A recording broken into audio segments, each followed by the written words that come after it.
Welcome to my channel Ambika वाले। देखिए, आज मैं 6 चैप्टर का आपको 6.6 थ्योरम और उसके आगे के सवालों को बताऊंगा। 6.6 थ्योरम है कि the ratio of areas of two similar triangle is equal to the square of the ratio of their corresponding sides. Question कह रहा है कि दो ट्राइंगल है और इन दोनों ट्राइंगलों का जो एरिया है, ये इन एरिया का जो रेशियो है वो इन दोनों सिमिलर ट्राइंगल के साइड के रेशियो के स्क्वायर के बराबर होगा। क्वेश्चन एक बार फिर से देखिए। क्वेश्चन है कि ट्राइंगल्स आर सिमिलर। एक काम तो ये हो गया, यानी ट्राइंगल सिमिलर है ये चीज दिया हुआ है। दूसरा ये चीज कह रहा है कि इन दोनों ट्राइंगलों का जो एरिया है, इसका जो रेशियो है वो इन दोनों ट्राइंगलों के क्रॉसपोंडिंग पार्ट के स्क्वायर के रेशियो के बराबर में होगा। ये आपको प्रूफ करना है। तो आप मान लो कि A B C and P Q R two similar triangle. ठीक है, तो जब ये सिमिलर ट्राइंगल है तो इसके corresponding part A B ratio P Q, B C ratio Q R and A C ratio P R, ये दोनों तीनों आपस में बराबर है। यही चीज हम गिवन में लिखते हैं। तो मैंने लिख दिया कि let A B C and P Q R similar triangle, their corresponding part A B upon P Q, B C upon Q R and A C upon P R, ये तीनों आपस में इक्वल है।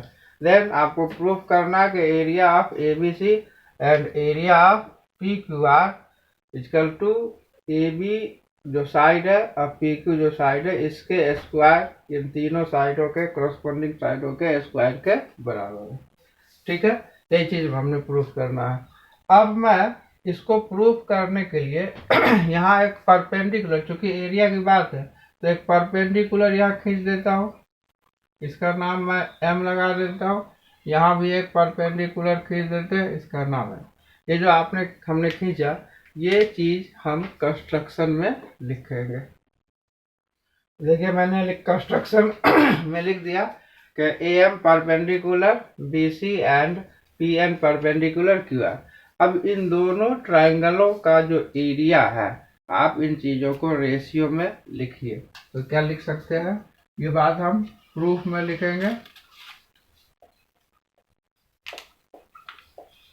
प्रूफ में लिखते हैं, हम लिखते हैं इन triangle A B C and triangle P Q R में हम देख रहे हैं कि area of A B C upon में area of P Q R, ये area of A B C के लिए आप लिख सकते हैं 1/2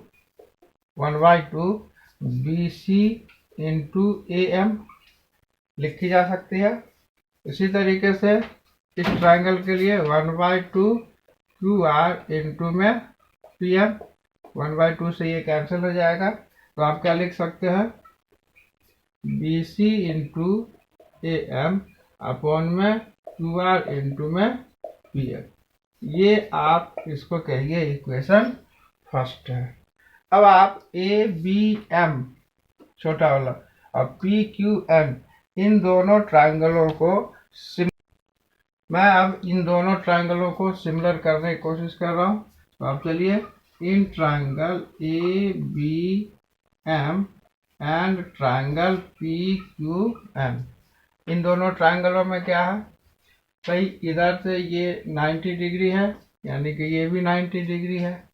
ठीक है, और ए बी पी क्यू के रेशियो में बराबर है। ठीक है, तो आप दो चीजें लिख सकते हैं, और ये एंगल, क्योंकि ये एंगल बराबर, क्योंकि ए बी सी और पी क्यू आर दोनों सिमिलर ट्राइंगल है तो इसके एंगल बराबर होंगे। तो आप पहले लिखिए angle B equal to angle Q, reason लिख दीजिए। A triangle A B C similar है ट्राइंगल पी क्यू आर के। दूसरा angle A M B equal to angle P N Q, ये दोनों आपस में इक्वल है। क्यों? क्योंकि ये 90 डिग्री है। तब ए सिमिलर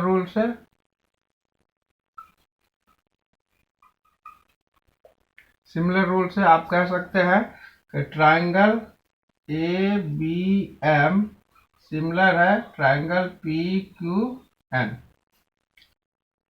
अब जब ये दोनों ट्राइंगल सिमिलर है तो इसके लिए आप क्या कह सकते हैं कि ए बी अपॉन में पी क्यू बराबर है ए एम अपॉन में पी एन, लिखा जा सकता है। ये बात हमने लिख दी। अब देखिए, चूंकि बड़ा वाला दोनों ट्राइंगल ए बी सी और पी क्यू आर, ये दोनों ट्राइंगल भी सिमिलर है, तो आप लिख सकते हैं also triangle A B C similar है ट्राइंगल पी क्यू आर। जब ये दोनों ट्राइंगल सिमिलर है तो इन दोनों के अकॉर्डिंग आप क्या लिख सकते हैं, ए बी अपॉन में पी क्यू बराबर है बी सी अपॉन में क्यू आर। इसे आप इक्वेशन थर्ड कहिए।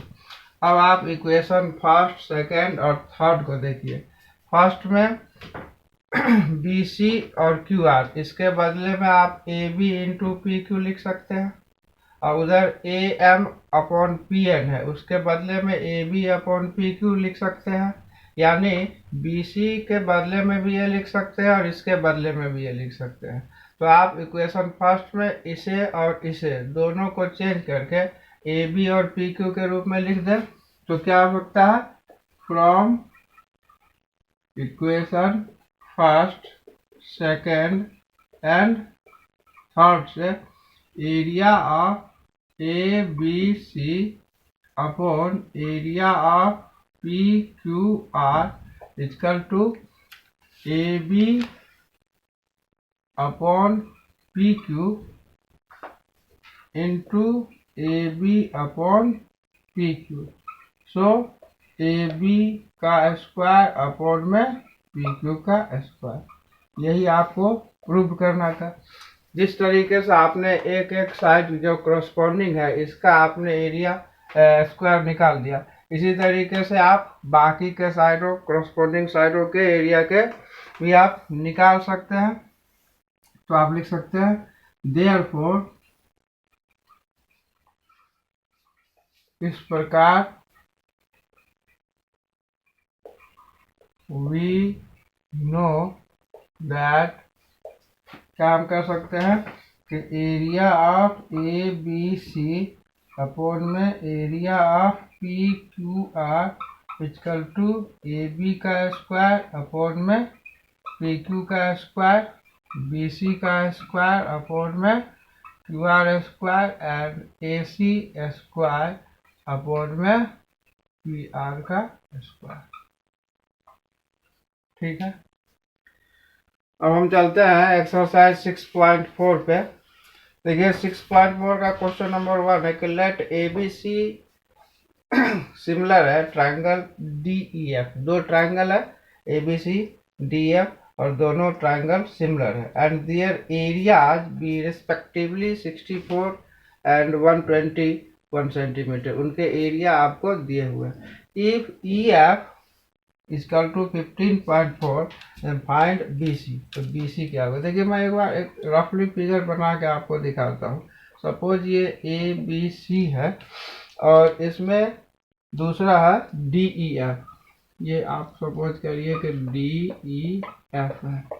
अब ए बी सी के साइड के बारे में कोई जानकारी नहीं है, लेकिन ई एफ ये आपको दिया हुआ है 15.4 सेंटीमीटर। ठीक है, तो ई एफ का क्रॉसपॉन्डिंग पार्ट बी सी होगा। ठीक है, और यही आपको निकालने के लिए कह रहा है। तो आपको चूंकि दोनों का एरिया दिया है तो आप इनको एरिया को रेशियो में लिख सकते हैं। Area of A B C upon में area of D E F equal to किसी भी साइड का क्रॉसपॉन्डिंग एरिया आप रेशियो में लिख सकते हैं। मुझे ज़रूरत नीचे वाले की है तो हम लिख सकते हैं BC² अपॉन में 50.4 का स्क्वायर। ठीक है, अब मैं इसके वैल्यू को यहाँ पुट कर दूं। पहले मैं वैल्यू वो रख देता हूँ EF का स्क्वायर। अब मैं इसको यहाँ पर वैल्यू पुट कर दूं तो एरिया ऑफ ABC है ये 64 अपॉन में 121 इक्वल टू BC आपको नहीं मालूम है, और EF ये 15.4 है। दोनों पे स्क्वायर है तो हम इकट्ठे होल स्क्वायर लगा सकते हैं। अब इसे भी आप स्क्वायर में तोड़िए, 8 अपॉन में 11 का whole square upon equal to BC 15.4 का होल स्क्वायर। स्क्वायर से स्क्वायर कैंसिल हो जाएगा। अब इसको क्रॉस कर दीजिए, आप लिख सकते हैं 11 BC equal to 8 into 15.4। So BC equal to 8 into 15.4 upon में 11 4 ये कट हो जाएगा। BC इक्वल टू 126 12.6 सेंटीमीटर ये आंसर हो जाता है। क्वेश्चन नंबर 2 है the diagonals of a trapezium ABCD with AB parallel DC। ABCD ये एक ट्रेपेज में है और ABDC ये दोनों पैरेलल है। ठीक है, intersect each other at point O। इसके डायगोनल्स एक दूसरे को O पर इंटरसेक्ट कर रहे हैं। अब क्वेश्चन है कि if AB equal to 2CD, यानी ये इसके 2 गुने के बराबर है। ठीक है, तो आपको बताना है कि AOB इस ट्रायंगल का जो एरिया का रेशियो है और इस ट्रायंगल का जो एरिया है उसका क्या रेशियो होगा। इन दोनों के रेशियो के बारे में आपको बताना है क्या है। तो पहले हम इन दोनों ट्रायंगलों को सिमिलर करके देखते क्या ये सिमिलर हो रहा है। यदि सिमिलर होगा तो हम इसके साइड को स्क्वायर के फॉर्मूले पे रख सकते हैं, जो थ्योरम अभी प्रूफ किए। तो आप चलिए सबसे पहले ये लिखिए कि AB पैरेलल DC या CD ये गिवन है, यानी कि दिया है। अच्छा, अब जब ये दिया हुआ है तो ये इसके पैरेलल है। तो आप चलिए लिखिए कि in triangle AOB and triangle COD में, इन दोनों ट्रायंगलों में आप कह सकते हैं कि ये एंगल इस एंगल के बराबर है और ये एंगल इस एंगल के बराबर है। क्यों बराबर है? Alternate interior angle. तो आप लिख सकते हैं angle OAB equal to angle OCD, और दूसरा आप लिख सकते हैं angle ODC equal to angle OBA। इन दोनों के लिए आप लिख सकते हैं अल्टरनेट इंटीरियर एंगल, अंतः एकांतर कोण। अच्छा, इससे आपने इन दोनों ट्रायंगल AA से सिमिलर कर दिया। AA सिमिलर रूल से दोनों ट्रायंगल सिमिलर हो जाते हैं। ट्रायंगल AOB सिमिलर है ट्रायंगल COD। अब जब दो ट्रायंगल सिमिलर है तो इन दोनों ट्रायंगलों का जो एरिया है उसका जो रेशियो है वो इसके साइड के स्क्वायर के रेशियो के बराबर होगा। यही थ्योरम है। तो आप लिख सकते हैं कि एरिया ऑफ AO, कौन कौन सा एरिया, पहले AOB है तो AOB लीजिए, AOB अपॉन में एरिया ऑफ COD। इन दोनों ट्रायंगलों का एरिया। AOB का हम कोई भी साइड ले सकते हैं, वैसे हमें AB लेना चाहिए क्योंकि AB हमें मालूम है, और CD और इसका स्क्वायर बराबर है। अब देखिए एरिया ऑफ AOB अपॉन में area of COD equal to AB बराबर 2CD, ऐसा आपको गिवन दिया हुआ है। तो AB के बदले में 2CD का होल स्क्वायर अपॉन में CD स्क्वायर ऐसा लिख सकते हैं। क्यों लिख सकते हैं? यहाँ पर लिख के दिखा देंगे AB इक्वल टू 2CD, ये गिवन है, दिया हुआ है।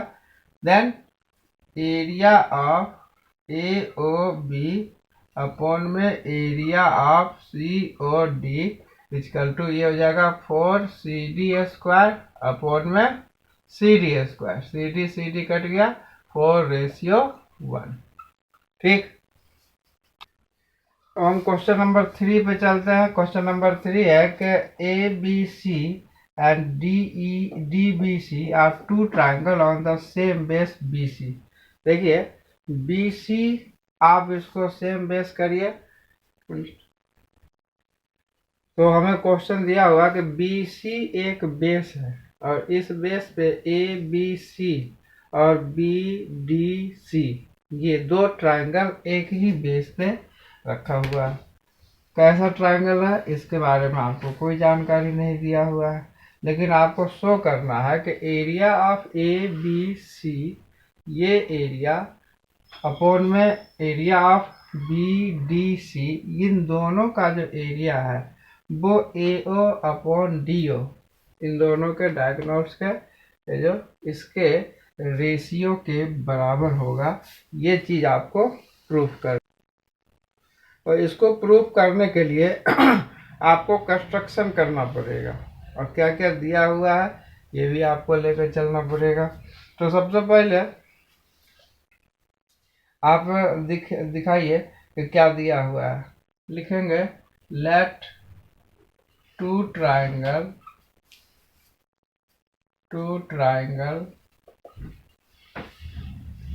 ABC and BDC are on the same base BC, same base BC पे रखा हुआ है। देन टू प्रूफ,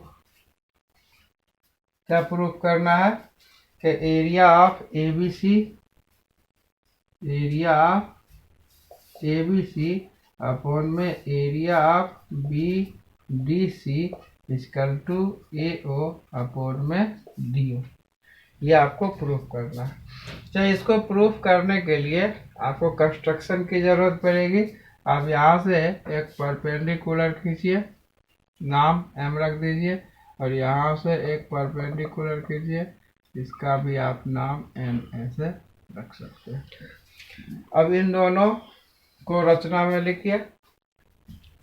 अब मैं सबसे पहले इन दोनों ट्रायंगलों को यानी AOM और DON इन दोनों ट्रायंगलों को हम पहले कॉन्ग्रुएंट करते हैं, सिमिलर कर लेते हैं, सॉरी। तो इसको सिमिलर करिए।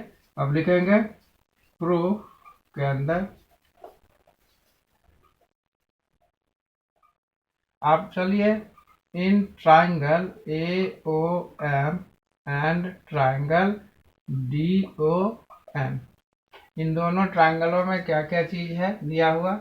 अब ध्यान से देखिए, इस ट्राइंगल में angle AOM equal to angle DON, ये दोनों 90 डिग्री है, एक चीज ये। दूसरा, ये एंगल इस एंगल के इक्वल है, यानी एंगल AM ये चूंकि क्रॉसपोंडिंग एंगल है, AOM और DON ये क्रॉसपोंडिंग एंगल है। माफ कीजिए, ये वर्टिकली अपोजिट एंगल है। इसके बाद angle AMO equal to angle DNO, ये 90 डिग्री है।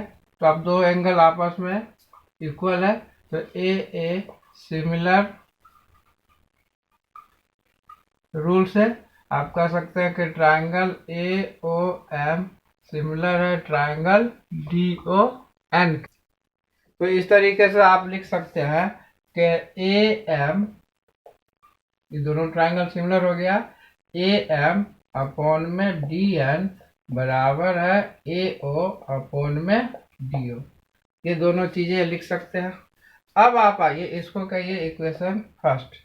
अब आप दोनों ट्राइंगलों के एरिया को ध्यान से दीजिए, ABC और BDC triangle area of ABC upon में area of B D C equal to, आप इसके लिए लिख सकते हैं 1/2 बी सी इंटू में ए एम, और इसके लिए आप लिख सकते हैं 1/2 D N B C into में डी एन लिखा जा सकता है। अब ये बी सी 1/2 कैंसिल हो जाएगा, then area of A B C upon area of B D C equal to A M upon में डी एन। ये हो गया इक्वेशन सेकंड। फर्स्ट और सेकंड को देखिए, ए ओ इसके बराबर है तो आप इसके बदले में ये लिख सकते हैं, then from equation first and second area of A B C upon में area of B D C equal to A O upon में डी ओ। यही आपको प्रूव करना था। चलिए क्वेश्चन नंबर 6 पे चलते हैं। क्वेश्चन नंबर 6 है कि टू ट्राइंगल्स आर सिमिलर, यानी कि ए बी सी और पी क्यू आर ये दो ट्राइंगल है और ये दोनों ट्राइंगल का जो एरिया है वो सिमिलर है। किसके? तो इसके जो मीडियन है इसके स्क्वायर के रेशियो के बराबर है, यानी इस ट्राइंगल का एरिया इस ट्राइंगल का एरिया इन दोनों ट्राइंगलों के मीडियन के स्क्वायर के बराबर है। ये आपको प्रूफ करना। तो आप पहले मान लीजिए कि let A B C and P Q R two similar triangle and क्योंकि area of triangle A B C similar है ट्राइंगल पी क्यू आर के, ये दोनों ट्राइंगल सिमिलर है।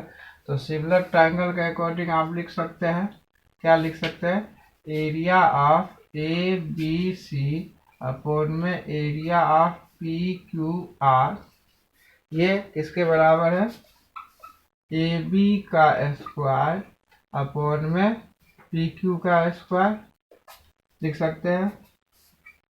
ठीक, अब चलिए अब हम चलते हैं इन triangle A B D and triangle P Q M को, इसको हम सिमिलर करते हैं। तो हम लिख सकते हैं angle B equal to angle Q. क्यों भाई, ए बी सी सिमिलर है ट्राइंगल पी क्यू आर के, सिमिलर होने के नाते इसके एंगल आपस में इक्वल होंगे, एंड ए बी अपॉन में पी क्यू और बी डी अपॉन में क्यू हम लिख सकते हैं। क्यों लिख सकते हैं, क्योंकि बी सी अपॉन में क्यू आर ये इक्वल है, और इसको हम हाफ कर दे, हाफ बी सी तो हाफ क्यू आर भी लिखा जा सकता है। इसकी वजह से हम यहाँ बी डी और क्यू आर लिख सकते हैं। सो ए सिमिलर रूल से आप लिख सकते हैं triangle A B D similar है ट्राइंगल पी क्यू एम के। जब दोनों ट्राइंगल सिमिलर है सकते हैं, यानी ए बी अपॉन में P Q equal to A D upon में पी एम। ये आपका इक्वेशन सेकंड है। इससे पहले आपने इक्वेशन फर्स्ट बनाया, फर्स्ट और सेकंड को आप देखिए, फ्रॉम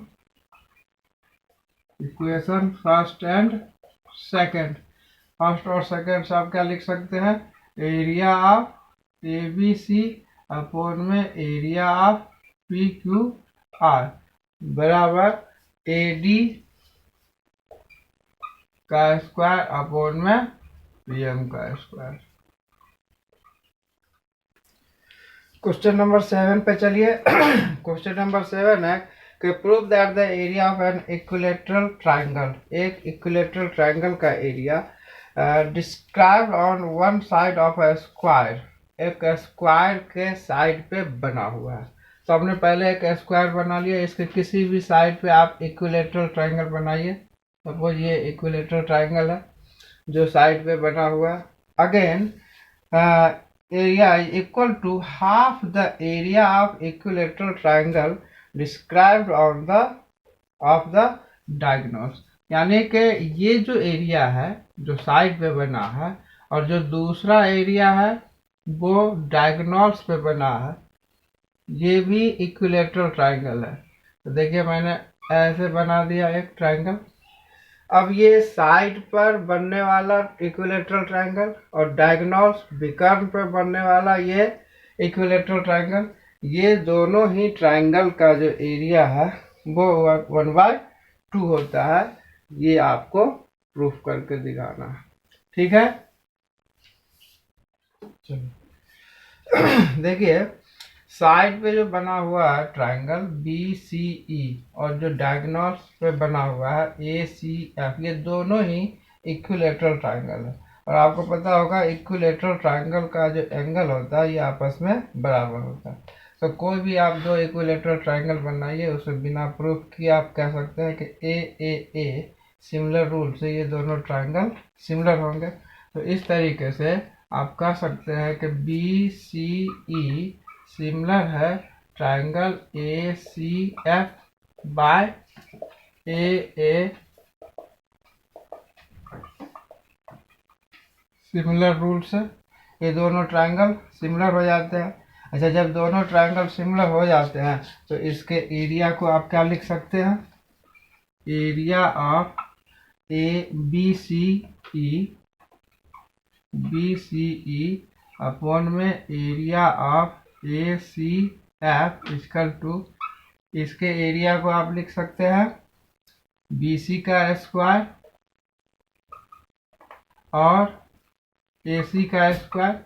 अच्छा, BC जो है वो BC है और AC का जो फॉर्मूला होता है area of right angle triangle के, ध्यान से देखिए राइट एंगल ट्राइंगल के अकॉर्डिंग ये ABC जो राइट एंगल ट्राइंगल बन रहा है इसमें ये डायगोनल्स इस साइड के √2 के बराबर होता है। तो आप इसको लिख सकते हैं BCE के लिए कि आप जानते हैं कि डायगोनल जो है √2 साइड के इक्विवेलेंट होता है। तो हम इसको AC को कन्वर्ट करके √2 BC स्क्वायर लिख सकते हैं। अब आप इसको एक मिनट मिटा दीजिए और देखिए आप इसको लिख सकते हैं एरिया ऑफ BCE अपॉन में area of ACF equal to BC square upon में 2BC स्क्वायर, ये इससे कट जाएगा 1/2 यानी कि 1:2। इसी के साथ मैं यह वीडियो यही समाप्त करता हूँ। अगर आप लोगों को ये वीडियो पसंद आए तो कृपया लाइक, सब्सक्राइब और शेयर अवश्य करें। किसी प्रकार के कमेंट्स बॉक्स में अवश्य लिखें। Thank you for watching. धन्यवाद।